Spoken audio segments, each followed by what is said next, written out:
Sagalee Waaqayyoo tokkoon dubbisaa Qolaasiyaasii tokko lakkoofsa sadii bakka amma lakkoofsa afurii duwwaatan dubbisa sa'aatii keenya fayyadamuudhaaf yommuu isiniif kadhannu nuyi yeroo hundumaa Waaqayyo abbaa gooftaa keenya Yesuus Kiristoos in galateeffannaa jedha. Yeroo isinii kadhannu yommuu isinii kadhannu nuyi yeroo hundumaa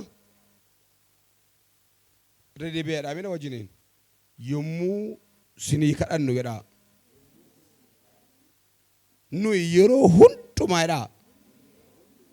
Waaqayyo abbaa gooftaa keenya Yesuus Kiristoos in galateeffannaa jedha.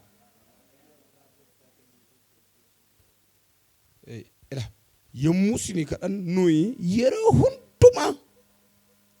hundumaa akkamitti isinii himuu qabu. Yeroo hundumaa naadhu sanyoo roobi torbeetoon ta'an in any situation jechuudha. በየትኛውም ሁኔታ ውስጥ ማለት ነው። haala kam keessattuu jechuudha malee guyyaa miti wantichi. Yeroo hundumaa tasaakkaa altasaakkaa hone alone mijate mijechuudhaas baate yeroo hundumaa yeroo isinii kadhannu keessatti waa'een keessan nu galateeffachiisa. Waa'een keessan akka maqaa Waaqayyoo ol qabnu, akka maqaa Waaqayyoo eebbisnu, akka maqaa Waaqayyoo jajannu nu godha. Nuyi yommuu isinii kadhannu in kadhannaaf jarreen kanaaf jennee yeroo jilbeeffannu nutti kan mul'atu waa'een keessan galata duwwaadha. Dhukkubni keessan, rakkoon keessan, boo'ichi keessan, dhidhiixuuxuun keessan, dhibamuun keessan whatever nutti mul'atu. Waa'een keessan nuun kan nutti mul'atu jilbeeffannee waa'ee keessa yeroo kaafnu nuun kan nu qabatu nutti kan dhufu waa'ee keessaniif dubbachuudha kan kaane caala nu keessa kan dubbatu maayidha galateeffannaadha. Beer keessa ol qabaatee nuuf kadhaa yaa Waaqayyo dhaabe yeroo hunduma waa'een koo kan si galateeffatu haa ta'udha. Namoonni naan argan jedha si haa galateeffatan jedha si haa eebbisan jedha. Namoonni waa'ee koof jedha maqaa keedha haa kabajanidha. Namoonni na argan jedha siin arganidha haa galateeffatan jedha. Sababii kootiif jedha uumama hundumarraa jedha namarraa jedha lafarraa jedha haalotarraa jedha galata argadhodha. Waa'een koo jedha maqaa kee haa eebbisiisudha. Haleluuyaa. Booda isinii galama isinii galu. Andatti gammadee afurri sana guuteen gammadee kan haasa'an haasa'u. Nuti isinii kadhachuudhaaf yeroo gadi jennu kaanee warra Qolaasiyaasiif saba Qolaasiyaasiif agalgaayota naggaadota qotee bulaa achi jiruuf hin kadhanna jennee yeroo gadi jennu wanti sammuu keenya caalu wanti nu booji'ee argamu waa'ee keessaniif galatadha. Jireenyi keessan galateeffannaa bira ga'eera. Baa gammaddan. Jireenyi keessan gannaa bira ga'eera hin jenne. Jireenyi keessan galataaf ga'eera. Ijji waynii keenya bishaateera. Galanni Waaqayyoof haa ta'u. Kanaaf nuti jedhamu isinii kadhanna jennee naga jennu kan kadhatamu akkuma isin beektani hir'inaaf, dhukkubaaf, yaaddoof waan garaa garaadhaaf. Qolaasiyaas keessa rakkinni jiru miti itiseer dhiphinni jira, dhibamaan jira, beela'aan jira, gaddaan jira, waan hundumtuu jira, yaaddoon jira. Haa ta'u garuu nuti waa'ee keessa yaannee waldaa Qolaasiyaasiin waa'ee keessa yaannee yeroo gadi jennu waa'een keessan Waaqayyo abbaa kana akka galateeffannu nu godha. Waaqayyo akka ol kaafnu nu godha. Inni Maatiyoos 5:6 namoonni hojii keessan arganii abbaa keessan isa waaqarraa akka maal godhaniif ulfina akka argatuuf akka kennan ifti keessan kan ifi haa ta'u. Jireenyi amantoota Qolaasiyaas keessaa isa Maatiyoos keessatti Yesuus namarraa barbaadu. Isa Maatiyoos keessatti jireenya namarraa barbaadu ta'ee argamnaan isinii kadhannaa jennee yeroo gadi jennu waa'een keessan Waaqayyoon akka galateeffannu nu godheera. Nama akkamiitu jireenyi isaa waaqayyoon akka galateeffatan namoonni eenyu agartanii waaqayyoon galateeffattu eenyu birannaa geessan mana keessa immoo waan ta'ee keessan keessa iddoo isin akka waaqayyoon galateeffattan sin godhu namanna agarta waaqayyoon galateeffatan qabdu waan yaaddan tokko yaaddanii woo kanaaf waaqayyoon galateeffadha jireenya koo keessatti kun waaqayyoon na galateeffachiisa waan jettan way waan yeroo agartan fuulli keessaniif waan yeroo agartan afurri keessan gammadee galateeffannaan afaasin guutu maal qabdu namni waan argee galateeffatu hin qabaatu yoo ta'e yeroo hundumaa nyaatamaa deema afurri isaa nyaatamaa deema laphee isaa nyaatamaa deema look egaa na hubattoo yaadaa ejjennoon konni guddaan namni wangeela akka hubatuufidha waan ta'eef fedhiin konni guddaan laphee namaa keessa macaafa gadi kaa'udha waan ta'eef deddeeffachaa akka galtaniif Qolaasiyaas kanan dubbise waan ta'e tokko gabaabsatti ma warra kaan hin fayyadaa isin sammutti naa qabadhaa Phaawulos yeroo erga kana barreessu ofii isaatii haala mijataa keessa hin jiru ofii isaatiif haala mijataa keessa hin jiru eessa jira mana hidhaa jira mana hidhaa Roomaatti hidhaa ijaa waggaa 2 hidhamee yeroo taa'u keessatti hidhaan biyya sana harki ofiif miilli ofii gindillatti hidhamee haadana makka eegalee reebamaa mana hidhaatti galee yeroo yaadda'u ari'atama keessa ta'u jiru mana hidhaa galee taa'u namni innaa kadhatu namni mana hidhaa jiru namni qabamee harka hormaatiin reebamaa jiru kan inni kadhatu maaloo waaqayyo akkanas keessaa ba'u akkanidhaa kana keessaa ba'u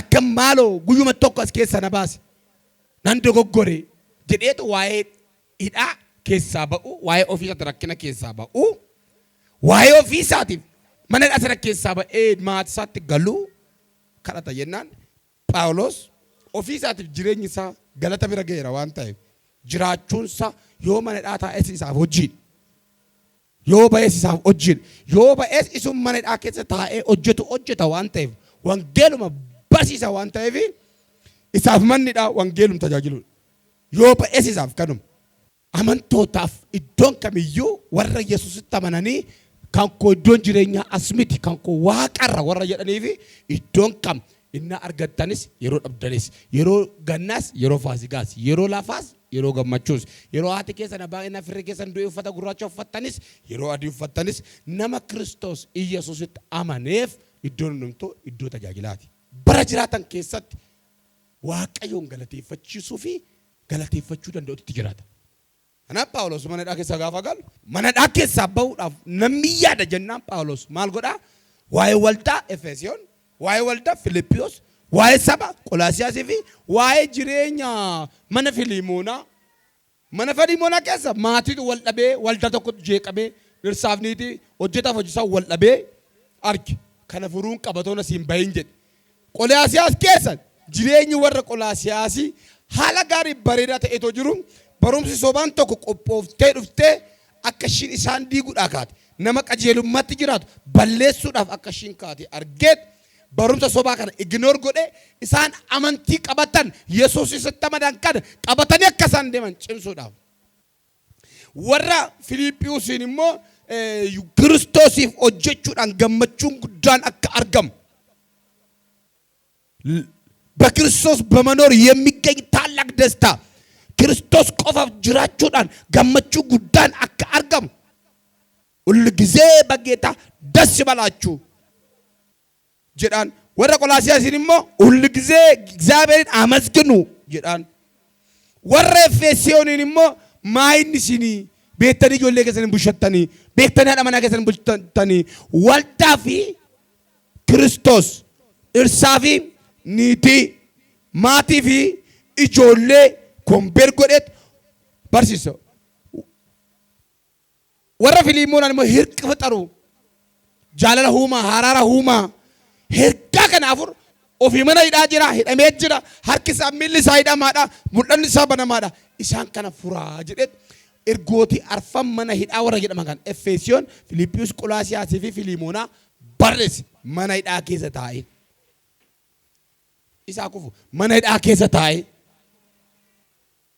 mana hidhaa keessa taa'etu namaaf biyyaaf kana yaada warroota inni yaadeef keessa ቆላስይስ ከሰጥሞ ክርስቶስ በበላይነት እንድታይ ክርስቶስ ወንከም ኡመመከም ነመከምረት ኦላንቱማ ጉዳዳን አከሙለቱ በርስ የሮ በርሲሱ isa kana keessa ergooti arfan kana keessa nama fayyaan barumsa fayyaa jireenya fayyaa akkamitti akka nu qoode waa'ee Phaawulos siniif ibsuun barbaada. Yemmuu siniif kennu nuyi yeroo hunduma Waaqayyo abbaa gooftaa Yesuus Kiristoos galateeffannaan mata dureen koo ganama kanaan maal jedha? Yeroo hunduma Waaqayyoodhaan galateeffachuu. Yeroo hunduma otoo gadi kuti otoo argana ta'u guyyaa quufa keessatti haa ta'u eebuu keessatti haa ta'u quufu gammachuu keessatti haa ta'u gadi Waaqayyoon galateeffachuu. Yeroo hunda namnis waa'ee keenya Waaqayyoon akka galateeffatu nus Waaqayyoodhaan akka galateeffatu waa'een keenya waa'een mana keenya maqaa Waaqayyoo gooftaa machaa kana akka galateeffatamu gochuun ni danda'ama. Akkamitti akkanatti. Nu takkanumatti in Kalifaaniyaa. Nu takkanumatti bareedni dhalanneem. Maqaa Waaqayyoo olfaatu. Nu takkanumatti simboo qabnaam. Nu takkanumatti ayyaana Waaqayyoo qabnaam. Ayyaanni Waaqayyoo sii kenname kuni yoo of keessaa baaftee bulfte homaa biyya lafaa siin qajeelchisu. Homaa hir'uu biyya lafaa siin qajeelchisu. Yeroo hundumaa mana kee keessa, arraba kee keessa, mana kee keessa waa'ee kee, waa'ee maatii kee, waa'ee daa'ima kee, waa'ee gaa'ela kee galateeffachuu barbaade isa Waaqayyoo siif oole yaadi. Eessan ture, maal keessan ture, akkam na godhe Waaqayyoo na bareeche. Hoolmaa gurguddaan siif oole yaadadhu. Rakkoo kee xiqqoo bichaa fuudhaan. Yoo guru si dhukkubee akka waan bara baraan dhukkubsattee yoo si jalqabe kalees. Ishii kalees jalqabee beeksisa waggaa guutuu waaqatti gungumtaa. Isa garachaantuu galateeffadhu isa fayya bara fayyaa teesse. Waggaa 20 fayyaa teesse sa'a tokko si dhukkube ishiidhaaf gungumtaa. Galateeffadhu Waaqayyoodha. Har'aan si ga'uusa. Guunni galaanaa mana kee jiru galata ta'uu qaba malee rakkoo haasoftuu ta'uu hin qabu. Balbala akkasitti cufe qulfii toon taane arraba keeti. Yeroo hunduma mana kee keessaa galanni akka ba'uu barbaadde oolmaa Waaqayyoo lakkaa'i. Waan baay'ee naa goota jedhe. Baadiyyaatti si wajjin ta'e sitti jijjiiramu magaalaa ta'e asitti si wajjin ta'a. Yeroo beeloftu si wajjin ta'a. Yeroo quuftu si wajjin ta'a. Yeroo gadditu si wajjin ta'a. Yeroo gammadu si wajjin ta'a. Yeroo namni si gadu si wajjin ta'a. Yeroo namni si yaalatu si wajjin ta'a. Waaqa akkanaa qabna. Waaqa kana ol kaasi jechi. Mijatee mijachuu baatee Waaqayyo guddaadha. Ta'ee ta'uu baatee Waaqayyo guddaadha. Phaawulos waa'ee isaa irraanfatee waa'ee nama biraatiif Waaqayyo yeroo hunduma waa'ee keessa Waaqayyoodhaan galateeffannaa. Waa'ee warra Qolaasiyaas Phaawulos akka Waaqayyoon galateeffatu godhu. Namoonni nasin argan immoo Waaqayyoon galateeffatu bongongumu. Waaqayyo maa galata sirraa dhabaa.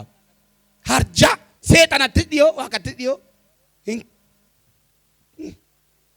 Hoduutti dhiyoo. Waaqayyoon itoo galateeffattanii mee karaa keessan manni keessan fayyaa. Eebbi karaa keessan mana galaa. Akka waa wajjin hidhamtanitti. Akka waa wajjin mana hidhaa keessa jirtanitti. Keessummoota simuu hin dagatinaa. Karaa kana namoonni tuun beekin ergamoota Waaqayyoo sifataniiru. Akka waan ofii isaanii wajjin mana hidhaa keessa jirtanitti warra hidhamaniif yaadadhaa. Akka waan ofii isaanii wajjin miidhamuutti jirtanitti namoota warra miidhamaa jiran yaadadhaa. Yeroo namni mana hidhaatti rakkachaa jiru, yeroo namni beelatti rakkachaa jiru, akka waan ofii kee beeloftutti hojii yaadu. Ba'aa namaa ba'a. Waa'ee namootaa Waaqayyoon galateeffama. Akka waan ofii eeguu namachi warreen akka waan akkasii buruqaa jirtutti namoota yaadadhaa. Phaawulos mana keessa taa'ee maal yaadate? Warra Qolaasiyaas yaadate. Waaqayyo waaqeffachaa akka jiran. Yesuusitti akka isaan amanan. Garaa isaanii qulqulluu ba'aa walii baachaa akka jiran. Hojii wangeelaa akka hojjetan. Badiisarraa wal oolchaa akka jiran.